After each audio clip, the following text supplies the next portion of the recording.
Welcome everyone.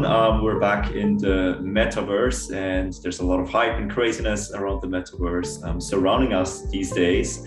And yeah, we're here to kind of discover the next gen technologies that shape the future of this new reality. And we're gathering and challenge the most interesting thought leaders who conceptualize, build, invest in, and experience the metaverse. So welcome to the show. I'm Samuel, and I'm a visual artist, filmmaker, and branding consultant based in Switzerland. And my co-host is Yingzi Yuan. She's the founder of the Metaverse Summit. And our guest today is Jérôme De Tychey. I hope I say it right. Pardon my French.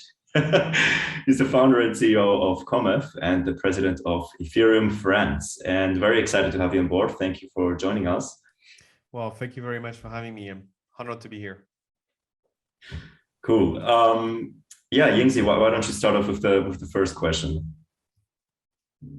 Yeah, definitely. I've heard a lot of things about Jérôme because she's been in the industry for a very long time. He definitely knows everybody, or everybody knows him at least in France, especially in blockchain, in Ethereum.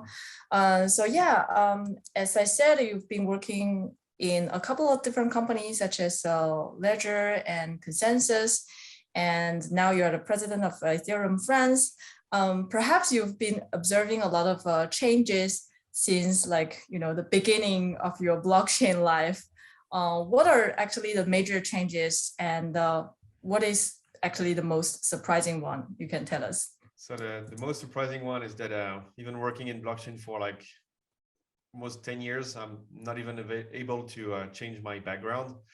Talking about the metaverse, like there's things we need to, there's definitely things we need to build, like some easy tooling to have those meetings in the metaverse. Well, I think, oh yeah, we can do something manual. Like, yeah, all right. Here. A manual metaverse. Yes, people would have thought it's an NFT that you just dropped the NFT onto the virtual world. Yeah, that's what people can think. My favorite NFTs, and now I use them to decorate my real space, where I'd love to have more opportunities to decorate my virtual spaces with NFTs.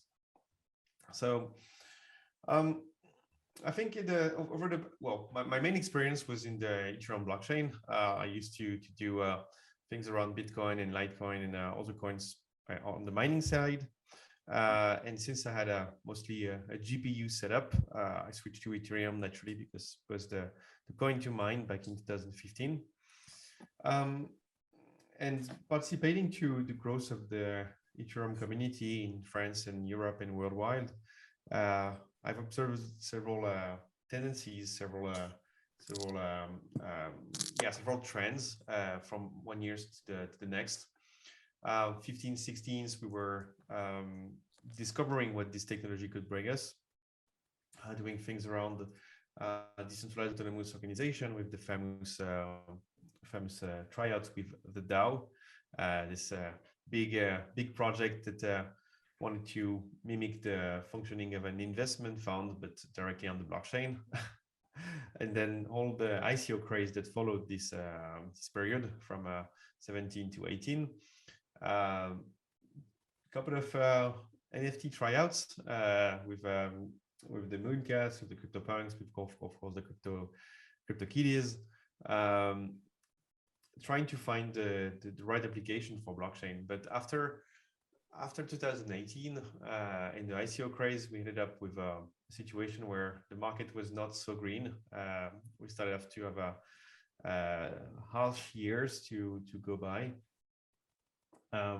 With lots of tokens in our wallets, hard time finding out what to do with those tokens. And some of the project had funding, some of the project didn't. This is where with Ethereum France, we started to organize more and more worldwide gathering, notably Ethereum Community Conference, ETHCC, which we're organizing the 5th edition next year. And in 2018-19, it was the time where enterprise were starting to look at the technology seriously, being like, well, why don't we do proof of concept? Why don't we try to do something with blockchain in the end? Why don't we try to apply blockchain to our industry, right? on the dev side, on the crypto community side, I think this is why we saw the burst of decentralized finance. We had tokens and no way to list them because most of the exchanges were having trouble with the local authorities, not being able to add many tokens, asking you weird questions in order to do their due diligence before they will even list your tokens. And naturally, the Ethereum community found an internal solution for this with the rise of decentralized autonomous exchanges like Uniswap and Curve and so on and so on. So now that we have a proper way to have a sort of a financial system working internally on Ethereum, we have the basis to grow something that will be much bigger and to open ourselves to other applications and NFTs and more broadly putting any form of digital assets, whether they are a picture, a video, an in-game asset inside the blockchain is something that's exciting in a way that it's not simply the asset itself that's represented in the blockchain, but it gives you a way to interoperate everything that you have on your key, everything that you have on your wallet, as something that can be seen elsewhere, something that can be interpreted elsewhere. So more broadly, I see this new trend of putting things that are living in the internet with a reference on the blockchain. And I'm insisting on the reference side because one of the many criticisms that we see around NFTs is like, well, I can just right click and save your JPEG. Like, well, what would you even buy this? What I'm actually buying when I'm buying an NFT is a commonly agreed upon reference that this data or this asset or a copy of that asset is associated to my wallet. And with this common reference, it's an extension of the data that I own, the data that represent myself, the data that I'm agreed to sharing outside. And I'm very in favor of having whatever application that let me log in with my Ethereum account, interpret what I have on my account, and give me a customized experience because I have this Cometh spaceship on my wallet, or I have this Sorare football card on my wallet. I like this approach of customized experience from the NFT that you own, and eventually also token gated content from the NFT that you own. Those are extension of your internet identity, and internet identity that you are free to craft, enhance, customize as you would like. And as maybe the sanitary situation has shown us in the recent months, or shall we say the recent years, we are living more and more of our life in the internet, and having this place as more and more of a place where we are accustomed to live and be represented socially. This kind of customized experience is really what's going to bring us to a next level of ownership inside this new virtual space. So I guess the word the rise of metaverse is kind of hard to comprehend. It's like when someone is telling me like, "Are you building on the layer 2?" Like, well, what is layer 2? Well, it's not. Well, there's a layer 1 for sure, but what is a layer 2? Well, I'm not really sure what is a metaverse in the end. But for me, it's simply my life in the internet, and there are different realities and different versions of this life. And I'm grateful to be living in an era where we are grasping this cultural change. Yeah, thank you, Jerome, for walking us through, all these changes, either inside of the industry or your personal trajectory. And actually, that also answers my other question, which is why did you build a project that is a blockchain gaming? And because you also mentioned back in the days, there were CryptoKitties, there were already NFT, but like it's like 2020 and 2022 where NFT really exploded. Everybody's talking about it. It's more use cases. And could you also tell us more maybe about how did you invent it, or what brought you to the idea of Cometh? Because I was reading a white paper, there are a lot of DeFi mechanism. It's very interesting, but I think for people who are in Web2 or like for video game, for example, background people like me, we are having a hard time understanding, okay, it's a game, but it looks like a financial system, it's a DeFi. And am I actually playing a game? Am I, for example, as a player or your current player in Cometh, are they there to play or to earn? Or who are they? Do you know them? Or like, what's your next onboarding strategy of onboarding normal gamers who are not crypto degens onto Cometh? Well, first off, crypto degens have the right to play as well. Okay, yeah, I will allow them. Why not? I mean, if you were playing any try to represent yourself the biggest crypto degen that you could imagine. Do you think he or she, when he will play any games, his main goal will be to hoard a lot of coins, hoard a lot of things, and be like, I'm the richest of all the players? Yeah, but you haven't even walked the whole story. No, but I'm just hoarding some more money or some more resources. I think anyone is looking for content that can be fun, and part of the fun can be working. Okay, part of the fun can be optimizing.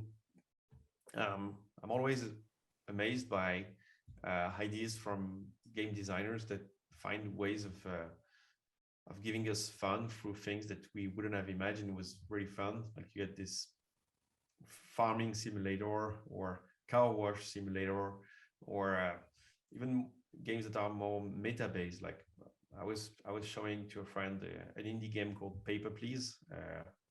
Well, you may have heard of it. It's been out like for 6 or 7 years, something like this, where it's basically a simulator for a border control room in a Soviet Union. Imaginary Soviet Union country, and yeah, those kind of things. It can be super fun anyway. So when we were designing Cometh itself, we were trying to take everything that blockchain can bring to a game and mix it together at once, and see what sticks on the wall, see what works, see what didn't work, and how we could find things that are innovative due to the medium itself. Most of the people in the team initially weren't from a gaming background, so we didn't really have this gift or this training of being able to be innovative in ways to give people fun. Like we wouldn't have thought about building a border control simulator like that. That was out of our reach. Although we've been in the blockchain space for a while, so we knew what we could package from the blockchain inside the game. And one thing that I love about blockchain primitives, whether they are simply digital assets or financial services that can be executed in the blockchain, is that they integrate as open source backend or openly integrated backends on any potential games. I like the fact that I can hold a resource in my game and set it right away on Cometh Swap or Uniswap fork. So yeah, I can just swap what I have directly to this. And talking about what you can build with this, well, in our next iteration of the game, we have a crafting system that's based on these kind of interactions. So instead of telling you need one resources of wood and 2 resources of iron to craft an axe, I tell you need to have wood and iron to craft an axe. And the amount of iron and wood that you would need is based on the state of the market. So I can just interpret the market and rely on the liquidity pool to determine the price for the crafting. This kind of thing is really extending how games can work together, and extending how your experience as the player can be represented. So you are playing a game that's happening in the future in space, but you can swap your resources from this game to another game, so you have a better start, or so you have a different start. That's conceiving games that are done completely differently than what we see currently in the gaming industry, or also to say the gaming industry that we know of, right? It's a very broad industry. And on the game itself, there are a few games, and I think there is only Cometh and Dark Forest that are, at the moment we are having this conversation, there are the only games that are 100% on-chain based. So we put the full game engine inside the chain, more of a tour de force than really something that's really good for the game itself. I think you wouldn't be able to run Counter-Strike or any FPS inside the blockchain because it has to update itself only every block. Yet having your game engine inside the blockchain brings weird things. You have a clock inside your chain. You have some entropy you can base your RNG on. Everything is happening on chain, so anybody is free to mode the game and create a new version of it or a new representation of it. And lastly, you have constraint on the timing. It's better to build turn-based game for sure. But lastly, the great thing about blockchain is that you are basically connecting everyone on the blockchain together at the same time. So in last July, we ran a tournament called the Galactic Grand Prix, the Polygon Galactic Grand Prix. And we had 2,000 players playing together for 2 hours on the same game, on the same map.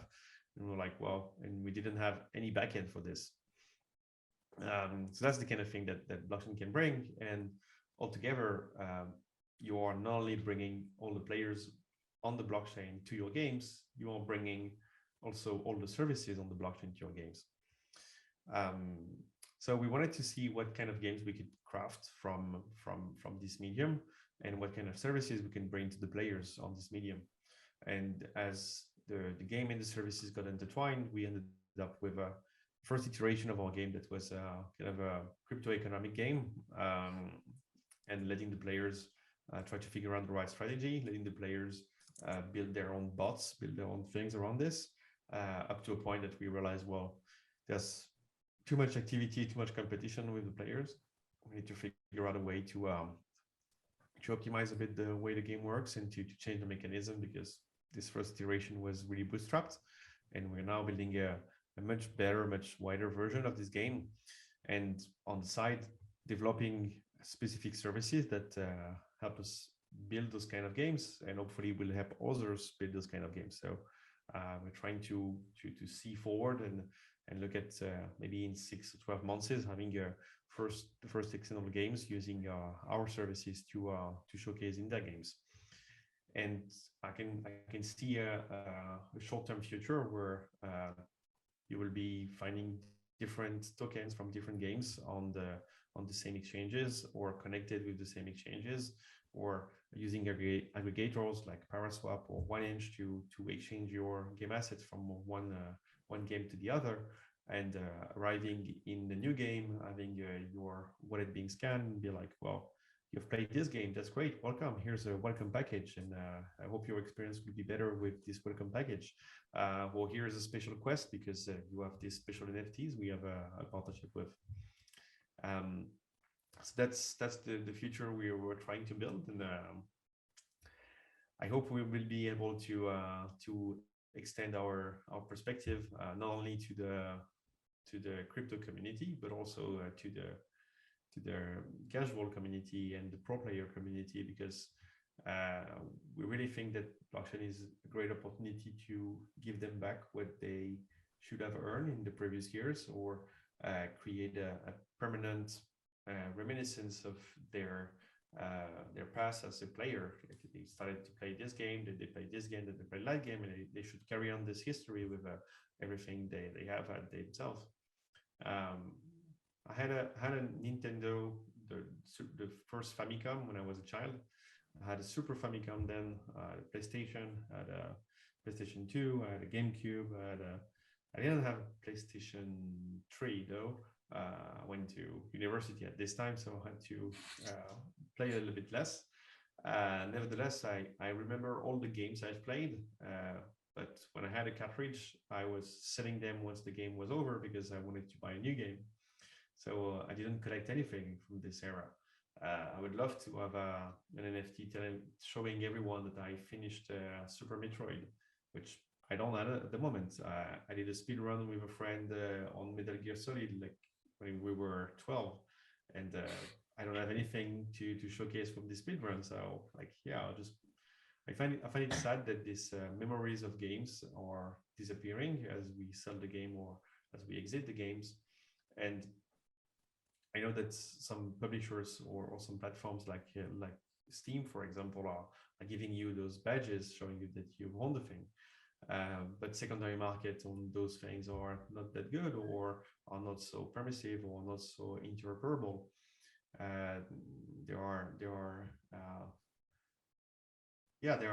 kind of asking for being I won't say replaced, but I mean just challenged maybe. Yeah, a walled garden. Yeah, they want to be the winner of the system. I think they want to hold on. They don't want to have anything to do with crypto, right? So we'll do without Steam. Too bad.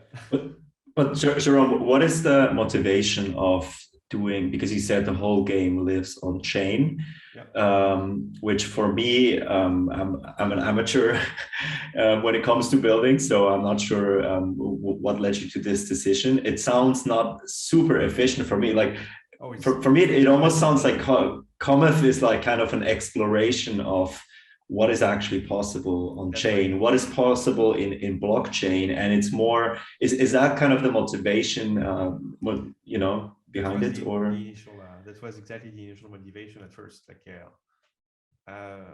we conceptualized what it could be, and we made it just to see if it worked, if it was good, if it was bad, or we wanted to see to what extent we can push the medium, and then see what we should keep or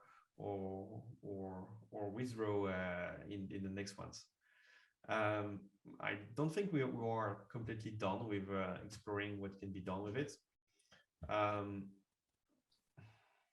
mean, let's take a step back and look at some art projects to illustrate the point. There are many NFTs that are just an non-fungible token that points to a metadata, and this metadata is interpreted off-chain. Well, that's cool. It's just the metadata is off-chain, and you have some NFTs whose metadata is completely on-chain. The visual for CryptoPunk, for example, is represented from. And this is sorry, Jerome, this is what many people actually don't know, right? That a lot of the data is stored on a centralized place of the NFTs.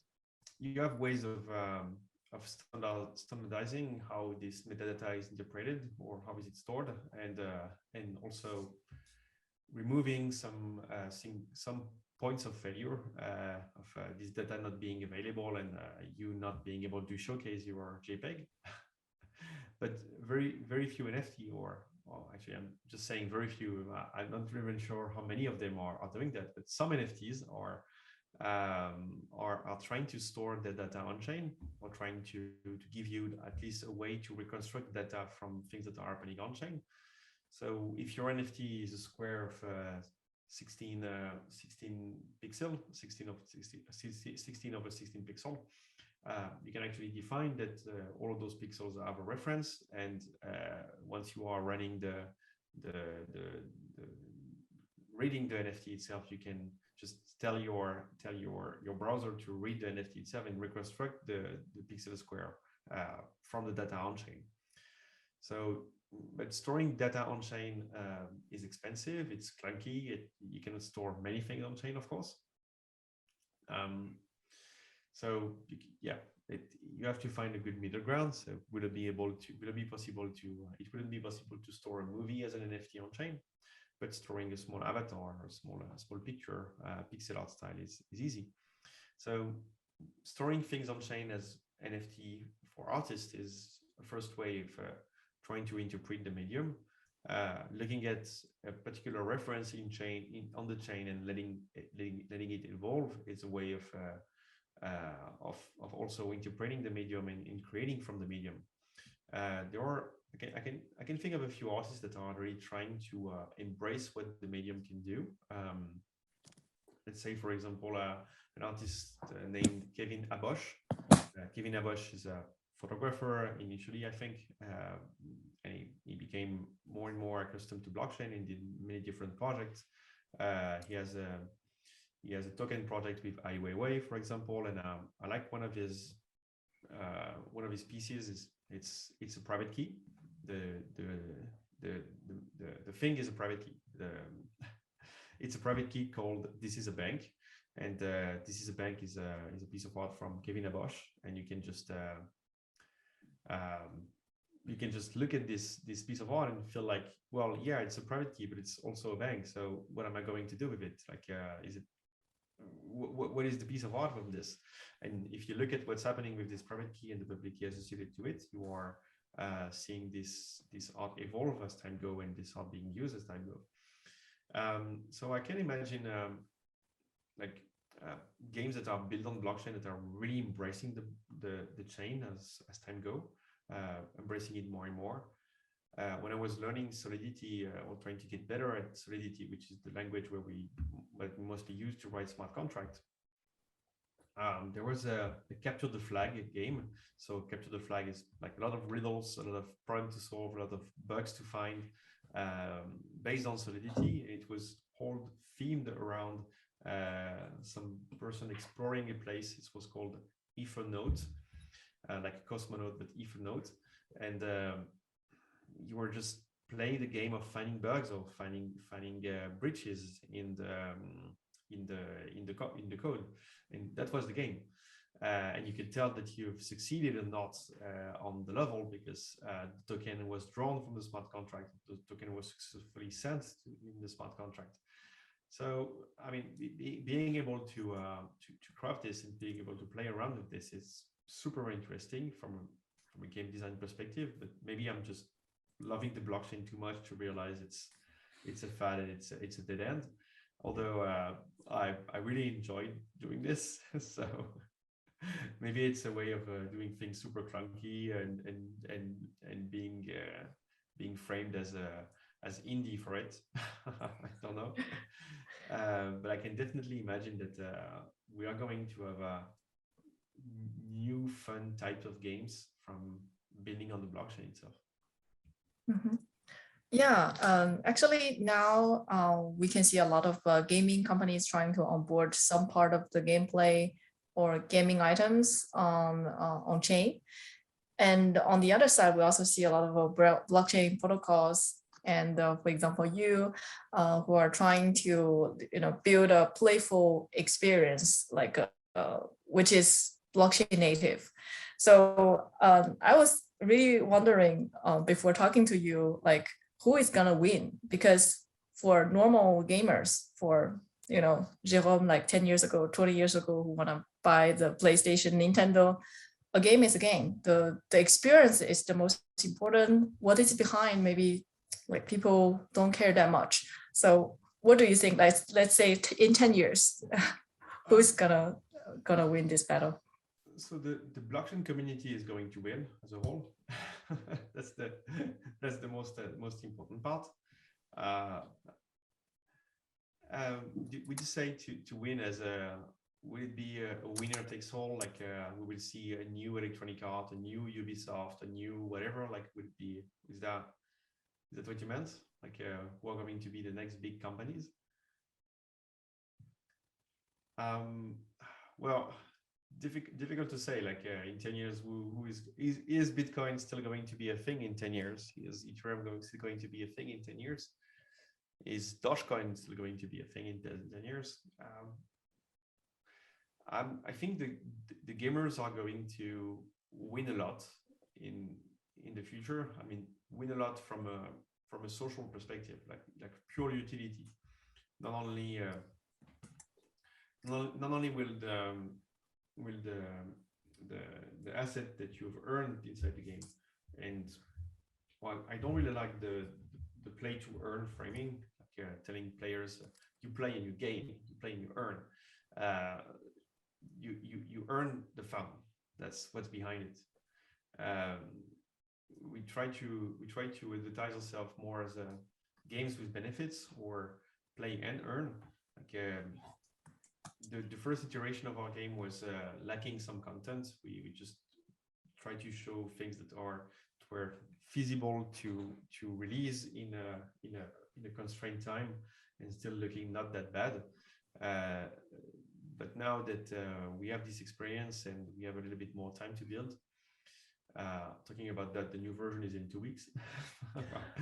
Now that we have a little bit more time to build, we are supercharging our games with content, trying to create narratives that are appealing to both the players that are looking for some lore, some adventure, but also giving them challenges that they will feel proud to complete, or tournaments that they will feel great being well ranked in. Those are kind of the basic human behavior that we try to appeal from.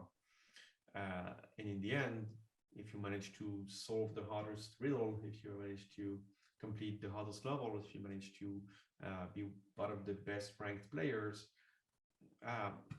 we want to give you a way to show that, socially speaking. Like, you will be coming out of those tournaments with a trophy, coming out of the completion of the level with a special commemorative card. And those NFTs are not only showing that you were there, that you did that, but they are also showing other projects or other games or the developers that you did that. So for us, it's a way to invite you to our next game, or give you a special experience to our next game because you did that. And also to compare yourself with your buddies. Like pretty soon we'll have social networks that will interpret those data, so you can look for people that have done the same game as you, or exchange with people that have done that as well. Or if someone know that with these specific NFTs, you will have access to Cometh's next alpha, you will want to buy this one. So I'll make you an offer. Hey, Sam, do you want to sell me your NFT that show that you finished the first game? I'm really missing this out, and I want to participate to the next alpha. You'll have the opportunity to even sell this and feel like what you have in your wallet, or your experience as a gamer, or what you've achieved as a gamer, is actually a value in the eyes of the authors, for example. And overall, like, your experience as a gamer should be, I think, would be enhanced by the fact that what you've earned inside the game, or what you gain inside the game, is actually something that has a real meaning and a real market value that you can tap into. The very existence of this option of being able to sell what you've earned in the game, it has been fought against for many years. I mean, I remember some of my friends playing World of Warcraft and getting banned because they were buying gold on eBay, or anyone from an MMORPG selling an account and getting banned because they sold their account. Come on, like, I've experienced the game, and I want you to be able to sell what I've earned inside of it. It's also flipping the model of where you go from a subscription based, and then you're telling the people, like, you cannot sell your account because we've designed the game so that you're going to reach level 60 after 7 months or something. Like, no, I mean, you cannot buy the account right away and just have 3 months of hardcore experience, but you need to go through the whole thing. Well, let me pay right away 7 months of subscription, so I can just do what I want with it. I think that's a little bit better. So we went from this pure subscription model to ways to re-engage the players. Yeah, I think games in the blockchain are going to be no less evil, I guess, because in the end, people will tap into it and try to make the best money out of it. But at least there will be more transparent and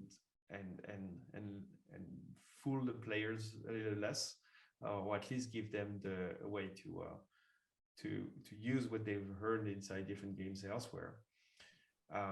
It's also an invitation for more players to get into it, or more players to invest time into building toolings or helping each other out, or organizing themselves as guilds and so on. And yeah, I really think it's going to benefit the players in the end. And it's kind of changing the role of publishers too, right? Because now you have publishers that their basic role is also to think about how to monetize the game that was being developed, to make sure that you can fund the next game. So what is kind of the role of developers of the publishers in the future? Let's look at when we were doing ICOs, we were just trying to advertise ourselves as the best project to invest in. Now we may be trying to position ourselves as the best games to play with. So probably, I mean, maybe Coinbase will be a great publisher. Like, hey, I'm Coinbase, and I'm telling you, like, here's Far Cry Chain. This is Far Cry Chain. Okay, this is the new game that we tried to publish, and we designed this and so on. You can access all the assets in our exchange. You can resell it. You can do whatever. We spam our customer base that this game is coming out and you should play it. And if you play it, here's a welcome pack and so on. Video game publisher, as crypto video game publisher, we need to have a lot of tooling and marketplaces to offer to the game they support, and also to keep those tooling open and easy to access. There will be also, I think, technical help provided by those publishers, much more than there are probably in the current industry. I mean, since we made our step into the gaming industry, we had contacts with different game studios that were like interested to learn more about our experience and discover how they can use blockchain in their games. So of course, getting to a point where you put the whole engine inside the blockchain is going to be a kind of a challenge for the developers that are not accustomed to blockchain in the first place. But we will definitely get there. And as time goes, questions like how do I put my NFT? How do I create an NFT? Now it's well answered and easy to find how to do it. And we'll go easily from this to I want to put all my ERC20, all my resources in my game as an ERC20, and I want to list them in all the exchanges. Well, that's going to be easy. You just create a virtual world, you create your resources, and you list them everywhere. The global understanding of how this thing works in the game industry or in the game developers are going to accelerate pretty fast, and I think the publishers, the winning publishers in this industry, are going to be the ones that provide the best guidance and provide the best contacts and can leverage the biggest communities of players to bring people into the games. Also, the players that are now in their early teenagers or in their early 20s and are discovering what blockchain games can be, are eventually, if we are successful, just going to stay in this kind of community.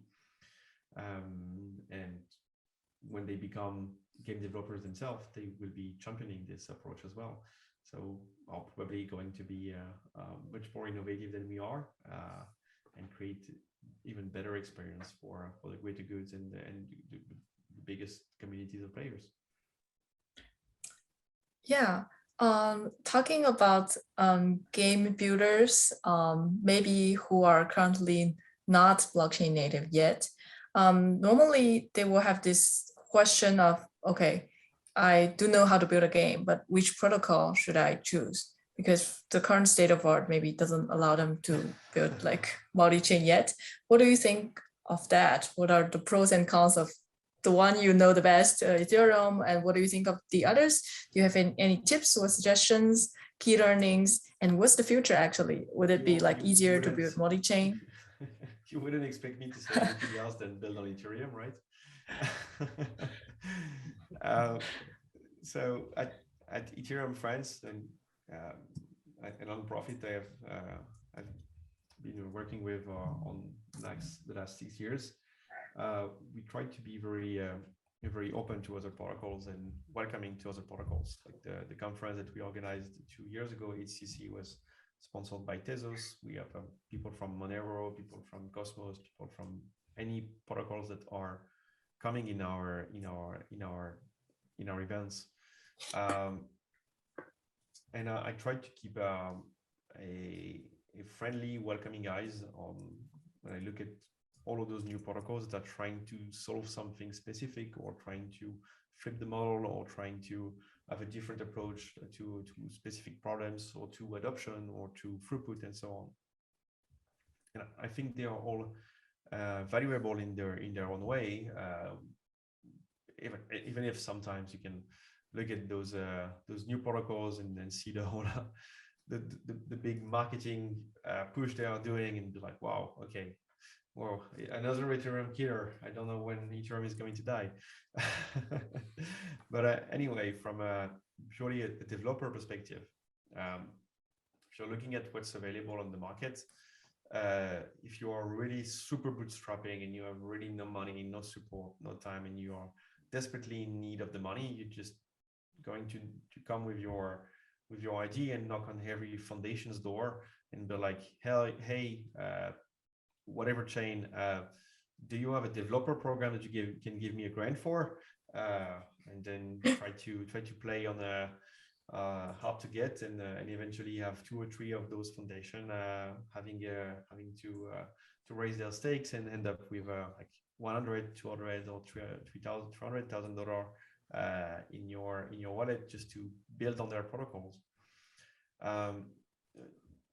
Do know that those grants come with responsibilities, because you will have to publish on those chains, and sometimes the reason why they are giving out grants is it's just not to be friendly with anyone. They are trying to construct their catalog and try to construct their activity on the chain, which is totally a fine way of doing it.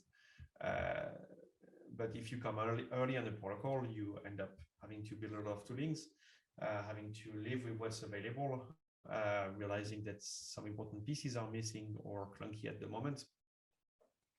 Maybe the coding, the code standards, or reusable things that you could be finding on more mature protocol are going to be absent. So I definitely think it's a safer bet to build on anything that's Ethereum virtual machine compatible, like EVM compliant,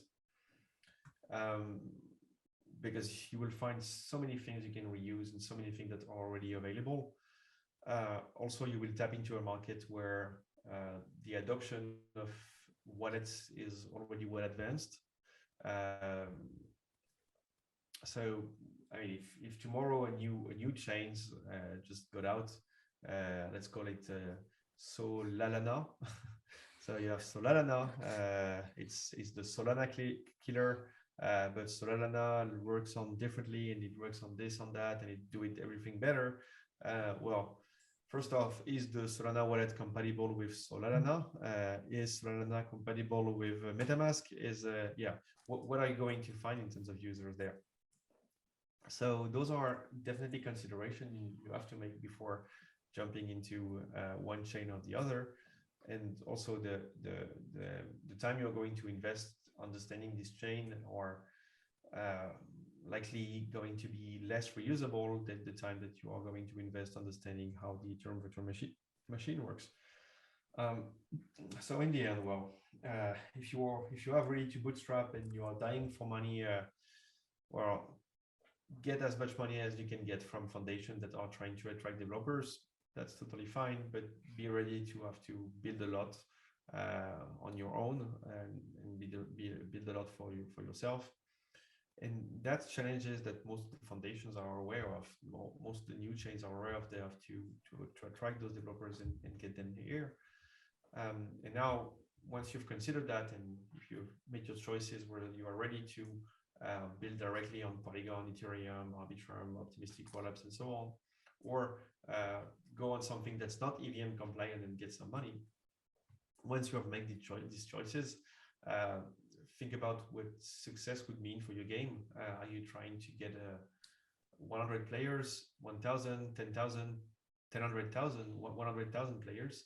How many you want to bring into your game, and try to decide whether you are better off going on a chain where this player base is already existing, or are you going to build for the next 3 years and end up eventually in a place where the chain that you've chosen has now this kind of traction,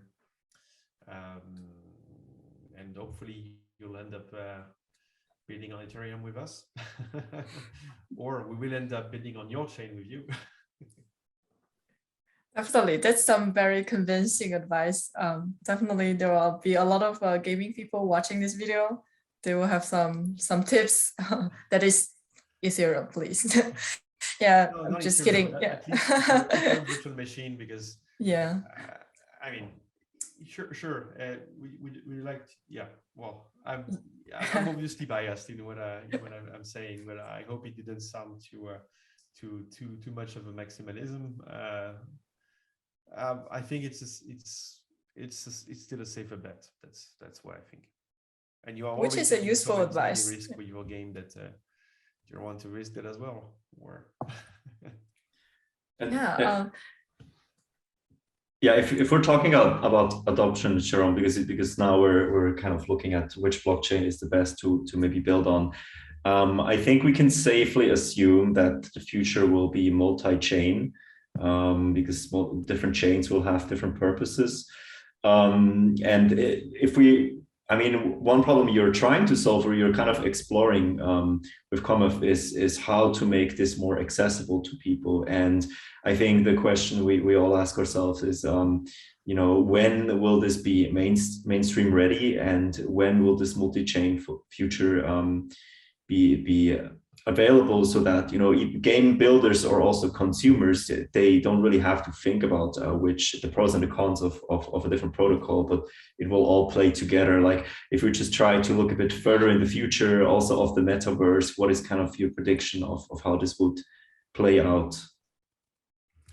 So multi-chaining is a way of not making any choices, right? Yeah, let's just think about it from a multi-chain fashion. Ultimately, you really want to have all the protocols discussed with one another. I would love to have the right prediction here. So I think the bet that we're making at Cometh right now, we're not committing that many resources on this bet, so it's still quite safe. But the approach that we have is that we are going to try to construct a player profile, or the beginning of a player profile, and let the players put whatever they want in this. If you look at the Ethereum naming system or how it works, you can add your Bitcoin address, you can add your Ethereum address, your Tezos address, your Cosmos address. You can put any address that you want in this profile, which is the beginning of unifying how the protocols can interoperate with one another at a meta level. Just saying, well, I'm a player, and that's my data, that's my wallets, and that's the wallet I want you to interpret. So I eventually be able to say to showcase inside Cometh that you have this specific NFT on Tezos inside Cometh. That's definitely kind of the thing I can do. Now, having you play from Tezos, I have to record the transaction somewhere. So am I going to put it on my own chain, on the Ethereum chain, on any layer 2s of Ethereum, or any layer 2s of Tezos? I'm not sure. but we're definitely going to be bridge building a lot from the player profile perspective to the interoperability of those protocols. And it's yeah. It's kind of a difficult way of trying to figure out what's going to happen in terms of aggregation or reconciliation or merger between different chains. What the short history of blockchain told us is that blockchains tends to multiply rather than divide. So we probably have much more protocols. Now, when it comes to getting ready for mass adoption or bringing your grandma-in-law to play Cometh or to your nephew to play Cometh, I think the next generations of players, like my daughter is 1 year old. When she will be 6 or 7, she will probably have a wallet already on any meaningful blockchain in 7 years. It's going to be much more evident for them to have this rather than us. An anecdote about this: I started teaching in the university as a teacher assistant 7 years ago. No, 10 years ago, and by then I had a student group that I was asking them to give me their email, and they were like, "I don't have any email. I just have a Facebook account." Whoa, you don't have an email? What's the? Well, if you have applied to the university has created you an email. Well, I don't know how to use this mailbox. It's too weird. Yeah, well, the standards are evolving. So you used to have an IBAN or a bank account number. Well, why not a Bitcoin address or an Ethereum address? Like, sounds like something that you would manipulate easily, or you would just handle easily. My approach on how to make things easier easier for newcomers is to postpone as much as possible the hassling of the 24 words. Yeah, here's the 24 words. Now you have to write this down, and you're in charge now. It's not a great way to start your gaming day. Oh wow, let's just spend. Instead of spending an hour on customizing your avatar, just let's spend an hour setting up the wallet and remembering the words and doing things properly, and giving you fearful messages on if you lose this, everything's gone. So postponing that, or relying on third parties that are doing this much better than we may be able to do it, because that's not our core business. So we look at solutions like what Gnosis is building with Gnosis Safe. So Gnosis Safe is an externally owned account where you can put anything inside of it and create anything, meaning any digital asset inside of it, but also letting you create your governance on this account that you would want, or letting you create social recovery on this type of account. And as an easy step to start playing, why don't we just deploy a Gnosis Safe for a player, let this player log in with a not that safe private key that's being handled by a third party, but tell the players that once he reach whatever value on this Gnosis Safe, that's now he has to do the hassling because he needs to secure that. Or making sure that the funds cannot move out of the safe before certain things has been done. I think that's a safe enough approach, just to tell people like they don't have to see the blockchain until they reach level 10 on the 30 level of the game. But we'll see. I mean, it's just a possibility of doing it, and probably the appeal for the great content that will be present of the game is going to be enough for people to do the effort of getting onboarded at some point. But for this, we need better games. Definitely seamless onboarding to great games that is blockchain embedded behind. But Yeah, we never know. So yeah, thank you so much, Jerome. It's very inspiring, actually, because from your talk, from the way you talk, and then from everything you did, I feel like everything is concerning the community. So for instance, Ethereum France, it's about community. Cometh, you want to also showcase to the others how to do things. And also ECC, that is upcoming July this year, right? Yeah, it's going to next year. It's going to be the 19th, 20th, and 21st of July.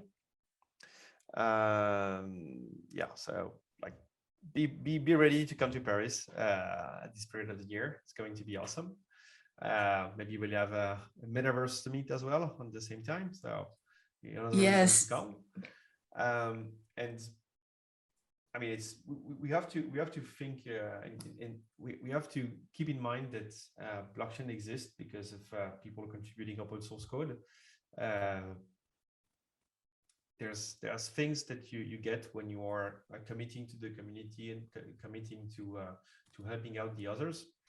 And I mean, I appreciate your compliments, but I just hope that that's the case for anybody that's seriously building on Ethereum or seriously building on blockchain. That's the kind of value that we need to showcase externally, and that's how we keep our community friendly, welcoming, and yeah, we're just showing another model. Like, come and have fun with us. We'll maybe make some money, but I can tell you we'll have another fun. Definitely. Thank you so much, Jerome, for being here, and looking forward to ECC and Metaverse Summit. Absolutely. Thank you, Thank you. Jerome. Thank you.